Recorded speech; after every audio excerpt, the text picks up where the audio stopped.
Olá, eu queria te dar as boas-vindas para a nossa matéria de Sermão do Monte, o Sermão da Montanha. A gente está começando hoje nossa primeira aula a respeito desse tema tão caro, tão impressionante, tão maravilhoso para os cristãos, né? E nesse contexto do Evangelho, que é o maior discurso de Jesus, que é o discurso mais profundo, extenso, que Jesus deixou para os seus discípulos. E nessa matéria, nesse tempo, a gente vai estar olhando algumas coisas a respeito disso, né? Vendo as perspectivas do que esse texto representa e a mensagem que esse texto nos deixa, que realmente impacta a nossa jornada. Então, eu queria começar te incentivando, antes de mais nada, a abrir sua Bíblia, né, e começar a ler os três capítulos onde estão concentrados o Sermão do Monte, que é Mateus, capítulo 5, capítulo 6 e capítulo 7. Você vai fazer isso não nesse momento, né, mas comece a meditar nisso, a pensar sobre isso, a trazer esse texto para o seu cotidiano, para o seu dia a dia, para que isso comece a fazer sentido para a nossa vida.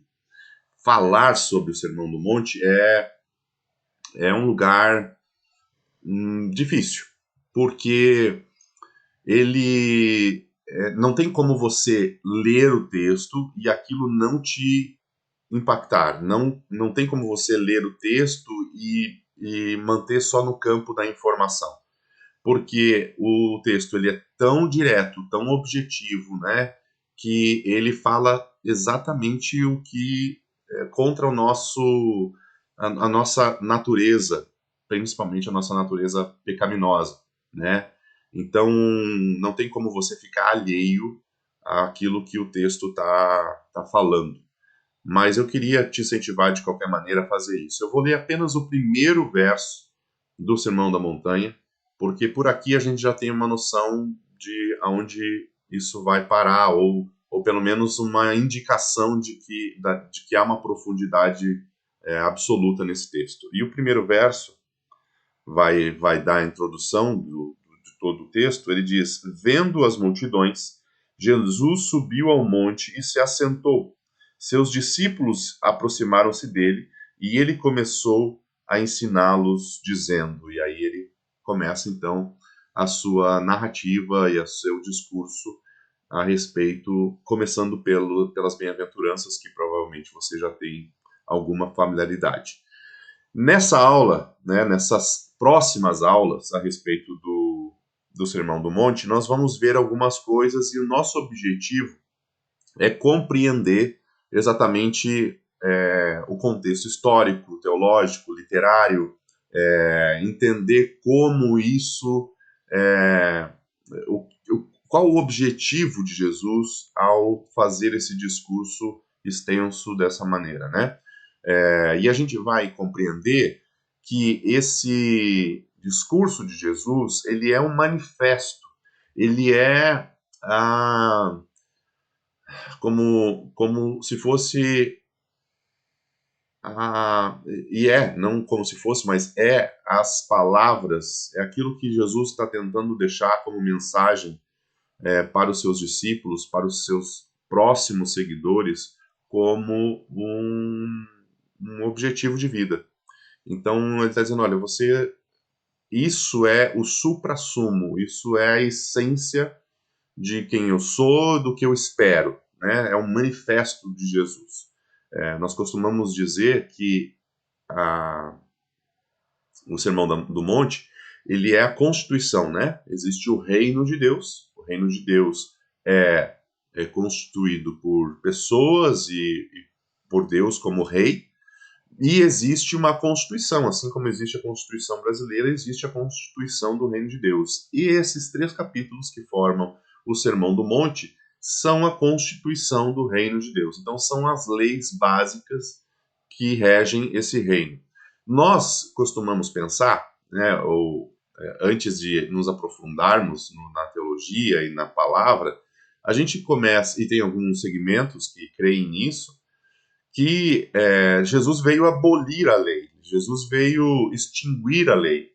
E quando começou o tempo da graça, isso não é verdade, né? O que acontece é que Jesus, além de vir cumprir a lei, ele veio estabelecer um padrão maior para a lei, para a obediência da lei. Então, o que Jesus fez, vamos pensar o seguinte: existia os 10 mandamentos, né, que Deus deu a Moisés, lá no Monte Sinai.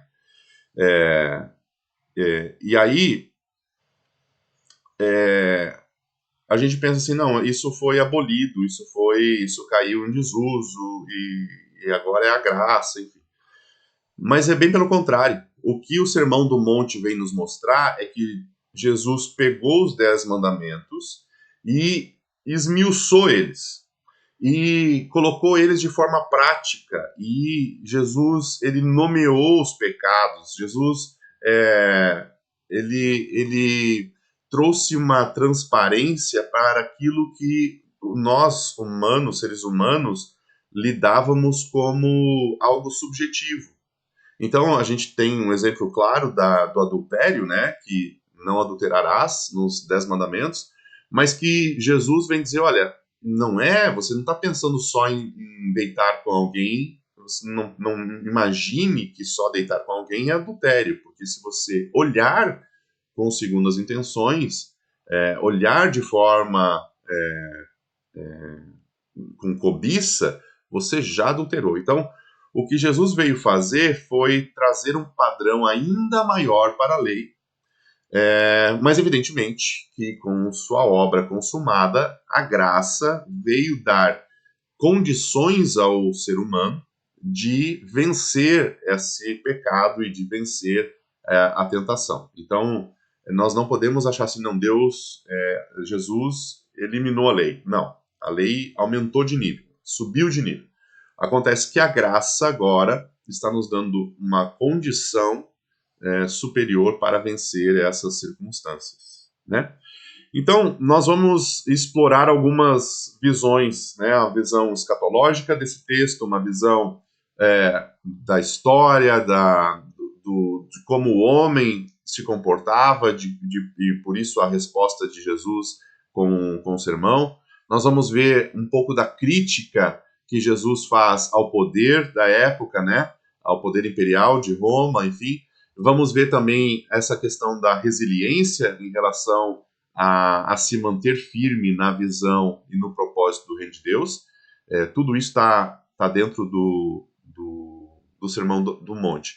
Então eu te convido, a partir do final dessa aula, você abrir sua Bíblia em Mateus 5, 6 e 7 e você começar a ler e a pensar a respeito com calma. Você não precisa ler todo de uma vez, ou se você ler todo de uma vez, volte ao início e comece permitindo que a palavra ela encontre um lugar no seu coração. É impossível você ler esse texto e você dizer assim, não falou comigo. É impossível você ler esse texto e você dizer assim, para mim não fez efeito, eu estou bem, né? Não tem. Existe sempre algo em nós que precisa ser tratado e que o Sermão do Monte vai ter a capacidade de tocar em lugares escuros, muitas vezes, da nossa alma, da nossa consciência, e que vão realmente falar profundamente em nós. E aí você pode se perguntar, mas o que isso tem a ver com o nosso curso inteiro, né? Com as outras matérias? Isso aqui é o básico do cristianismo. Isso aqui é a essência do cristianismo. Não tem como nós falarmos em teologia se nós não passarmos pelo Sermão do Monte. Não tem como nós falarmos em escatologia, em olhar para o futuro, em ter esperança, sem olhar para o Sermão da Montanha. Um outro texto que eu quero te recomendar a ler fica em Lucas 6, do verso 17 ao verso 49. E esse texto tem muita similaridade com o Sermão da Montanha. O texto é referente ao Sermão da Montanha, só que ele é chamado do Sermão da Planície, porque nesse texto, Lucas ele dá uma ênfase um pouco diferente de Mateus. Mateus dá uma ênfase ao discurso de Jesus falando para judeus e para aqueles que estão à volta de Jesus. Lucas, ele dá uma ênfase um pouco diferente, ele já não é tão extenso, ele é menos de um terço do tamanho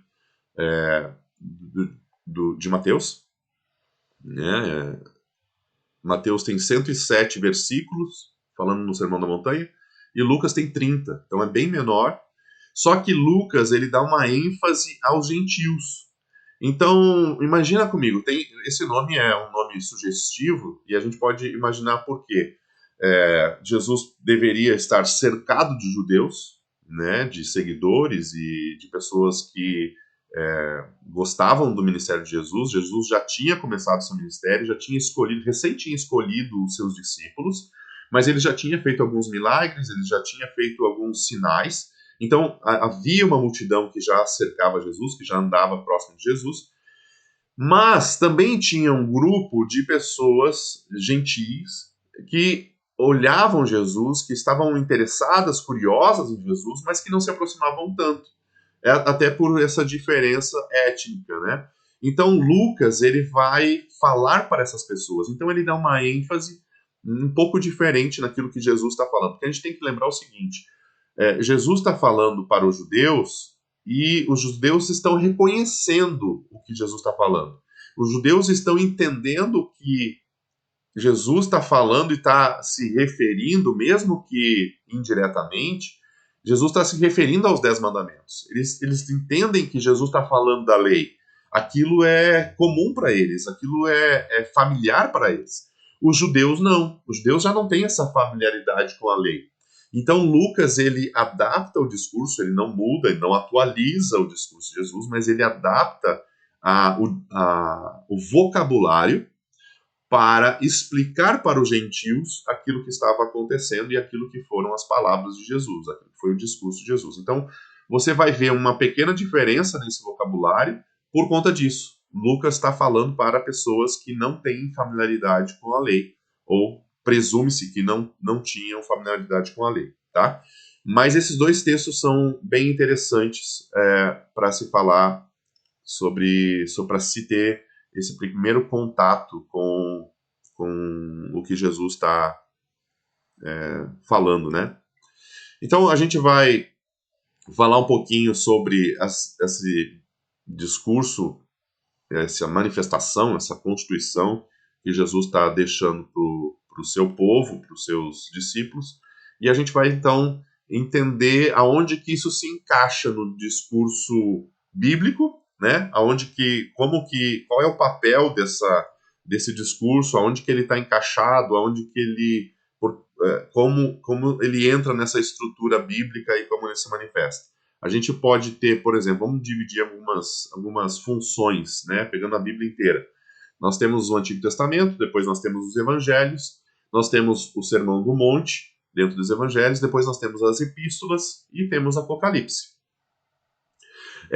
O Antigo Testamento, ele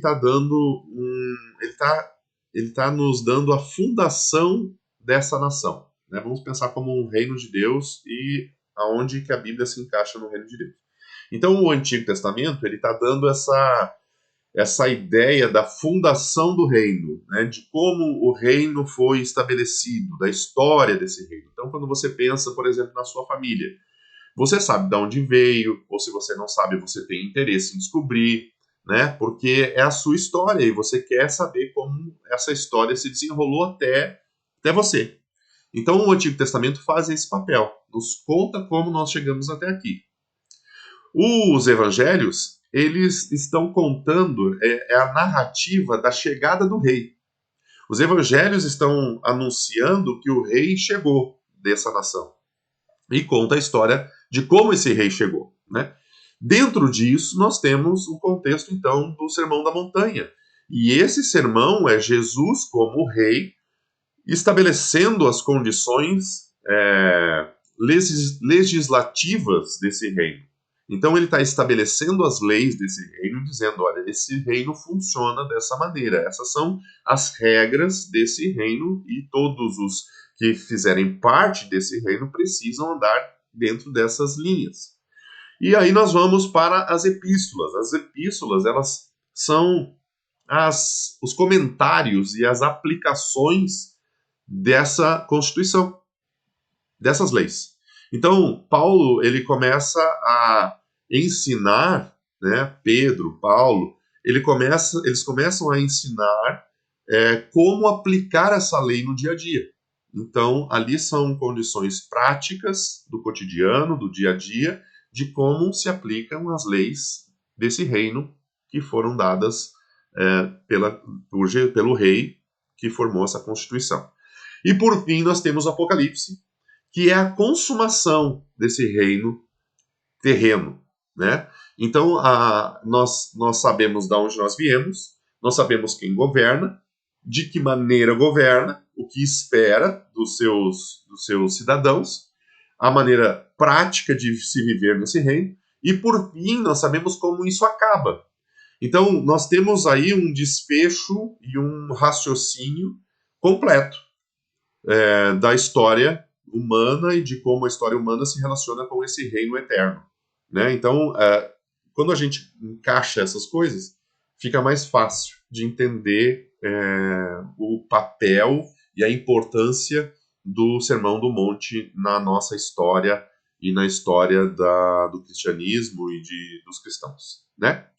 Eu separei aqui 4 frases de algumas personalidades a respeito do Sermão da Montanha. A primeira, né, e para mostrar o reconhecimento histórico disso e o peso que isso tem. Agostinho, no século IV, ele disse o seguinte: este sermão contém todos os preceitos necessários para moldar a vida. Lutero, no século XVI, ele disse o seguinte: ele pregou extensivamente distinguindo o reino de Deus e reino do mundo. Então ele fez muito essa diferença, né? De como a vida num reino funciona e como funciona no outro. E Dietrich Bonhoeffer, no século XX, ele disse assim: o ponto de partida para compreender o discipulado radical. Então não tem como você compreender o discipulado de Jesus sobre os homens sem meditar, sem viver o Sermão do Monte. E eu escolhi também uma frase de um cara que não é cristão, né, bem pelo contrário, que é o Mahatma Gandhi, mas ele teve contato com o Sermão da Montanha. Olha que interessante. E ele disse o seguinte: esse texto quase me converteu ao cristianismo por sua beleza ética. Então, a gente vê o quanto isso faz sentido, né, para o coração humano. Mesmo que você não tenha entendido ou abraçado o cristianismo, não tem como você negar que nesse texto há um conceito ético, filosófico, né, que impacta o nosso consciente, por mais racional que ele seja.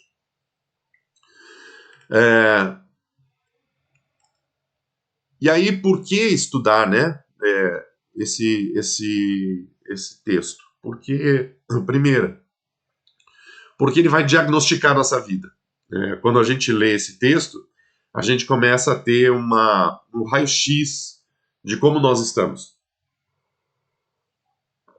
Evidente que a gente não consegue sair desse texto 100%. Né? A gente não consegue olhar para a nossa vida a partir da lente do Sermão da Montanha e dizer assim: não, eu tô bem, não preciso mudar nada.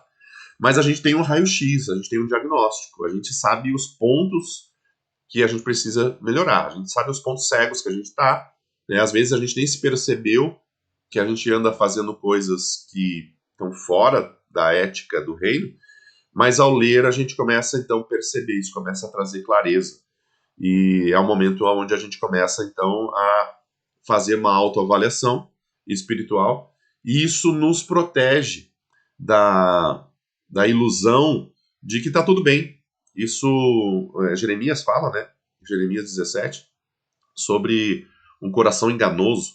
Nós temos um coração enganoso, nós temos um coração que tenta nos ludibriar, e o Sermão da Montanha ele começa a trazer começa a estragar essa ilusão de que está tudo bem, de que eu não preciso mexer em nada, está tudo certo.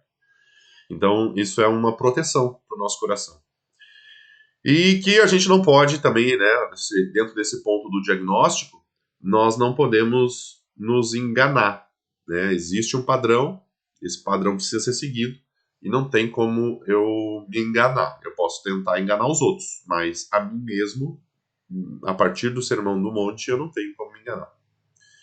Então,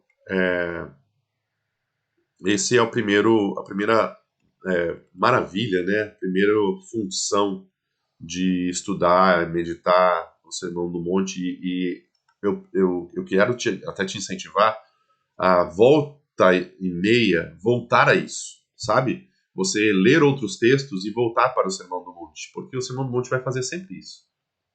A gente pode terminar uma leitura nesse minuto e começar de novo, e a gente vai encontrar coisas novas que Deus vai escrutinar no nosso coração. O Espírito Santo vai fazer isso e vai, de uma maneira maravilhosa, nos transformar. E transformar é o segundo ponto, a segunda função no estudo do Sermão do Monte, né? Porque à medida em que a gente tem esse autoexame, que essa ilusão vai caindo por terra, a gente vai sendo transformado.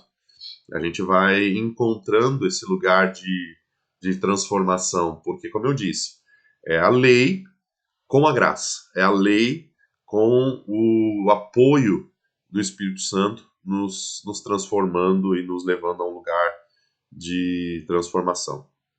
Então, ao meditarmos no sermão, nós vamos ter o diagnóstico, vamos ser transformados, vai mostrar onde nós estamos e para onde nós devemos ir e como chegar lá, né? Vai nos dar condições de chegarmos lá. Então, isso vai revelando o nosso potencial. É engraçado porque às vezes nós olhamos, fazemos uma autoavaliação antes de fazermos a leitura ou de meditarmos no sermão, e a gente pode pensar assim, nossa, eu não tenho condições de falar do evangelho para as pessoas, olha a minha vida. Mas à medida em que o evangelho, o sermão vai encontrando esse lugar no nosso coração e vai revelando, né, vai tirando a ilusão, nós também vamos tendo, em paralelo, a revelação do potencial que nós temos. Porque esse potencial não é aos nossos próprios olhos, é o potencial que o Espírito Santo vai nos dar e nos capacitar para avançarmos, para crescermos, para subirmos de nível. Então, olha que coisa maravilhosa, né? A gente sabe que o Evangelho como um todo, né, de Gênesis e Apocalipse, a palavra tem essa capacidade. Então, à medida em que a gente vai buscando isso, nós vamos crescendo na graça de Deus até nos tornarmos aquilo que Ele deseja que nós sejamos. E esse é o segundo aspecto da função de estudarmos e meditarmos no Sermão do Monte, porque nós vamos sendo transformados naquilo que é o propósito de Deus. E aí, Aristóteles ele distinguiu entre potência, o que ele chamou de algo que pode se tornar, né? Aristóteles disse que a potência é algo que tem capacidade de se tornar outra coisa. E ato, ele separou essas duas coisas. Então, potência é algo que pode ser transformado em outra coisa, e ato é o que exatamente aquilo é. Então, o sermão, ele, ele pega o nosso ato, aquilo que nós somos, e nos leva à potência de nos tornarmos algo melhor do que nós somos. Pela graça do Espírito Santo, pela graça de Deus. E o terceiro ponto é a função ministerial. Então, nesse lugar que nós somos, nós temos um raio-x, nós somos transformados, essa transformação eleva o nosso potencial a ponto de nós medirmos a nossa profundidade, a nossa autenticidade, a nossa influência espiritual, a ponto de nos tornarmos genuínos, né, no tamanho, na audiência, e a gente então ser transformado no caráter e nos levando a um sucesso. E isso é o que dá para chamar de sucesso ministerial, né? E eu não estou falando de algo, muitas vezes, que, sei lá, sucesso como nas redes sociais. Não se trata disso. Às vezes isso vai ser no escondido, às vezes isso vai ser no oculto, mas esse sucesso é no sentido da transformação que o Sermão do Monte nos causa. Não necessariamente alguém vai ver isso e vai valorizar isso. Às vezes ninguém vai ver, mas Deus está vendo a transformação e o resultado que está causando, e esse é o verdadeiro sucesso, né? A gente não pode esquecer isso. O reconhecimento que as pessoas têm sobre a nossa vida pode não passar de um reconhecimento, porque você pode ser reconhecido por coisas ruins que você faz, né? A, os noticiários estão cheios de reconhecimentos de coisas ruins que as pessoas fazem. Então, reconhecimento não é igual sucesso. Sucesso é aquilo que a gente fez de forma ética, de forma com caráter e resultou em uma transformação ou em benefício de algo maior. E aí, dentro desse contexto do ministerial, do sucesso, a gente tem algumas coisas que esse sermão da montanha promove a nós. Então, ele promove uma resiliência emocional que ele vai causar, ele promove uma visão de esperança, promove um florescimento humano no contexto do reino, né? Então, não como um reconhecimento humano simplesmente, mas nesse contexto do reino, no contexto eterno, ele promove esse florescimento humano. E depois um propósito transcendente, que em meio às opressões, às dificuldades, nós entendemos o propósito transcendente dentro desse lugar, né? Então, para você ver como é profundo o que esse conteúdo gera nas nossas vidas. Não adianta a gente ter todo o conhecimento do mundo, não adianta a gente ser formado em X faculdades, né? Ter tantas graduações, se o evangelho, como o Sermão da Montanha, né, a essência do evangelho, não transformar, não nos dar o diagnóstico correto de onde estamos e para onde vamos, ou para onde devemos ir. Então a gente precisa ter isso, e o Sermão da Montanha faz isso com tremenda eficácia. Então eu queria te convidar para continuar meditando no texto e orando a respeito disso, pedindo para que o Senhor fale conosco nessas próximas aulas, para que a gente tenha realmente um coração humilde a respeito disso. Eu te peço para que você leia esse texto na sequência, nos próximos momentos. Eu vou compartilhar com você uma apostila com tudo isso que eu tenho falado e que serão as próximas aulas, para que você possa acompanhar também, para que você possa ler. Nem tudo que eu falar vai estar lá, ou algumas coisas que eu não vou falar, mas estarão lá. Então é importante você dar uma lida também na apostila, para você ter mais informações, mais conhecimento, né, mais profundidade nesse tema. Como eu disse, esse é um tema muito vasto, muito profundo, e que merece nossa atenção, porque não adianta nós sermos tão diligentes na busca por conhecimento se o Sermão da Montanha não estiver na ponta da nossa língua, se a gente não conseguir transformar o sermão num estilo de vida, se isso não for nossa cultura, se isso não for a nossa busca, se isso não for a nossa maneira de viver o cotidiano. Porque é aqui que estão as palavras de vida. É isso aqui que vai nos levar a uma vida eterna que a gente espera e que a gente almeja tanto, né? Então, fica comigo nos próximos vídeos e vamos estudar mais sobre Jesus, tá bom? Eu te vejo na próxima aula.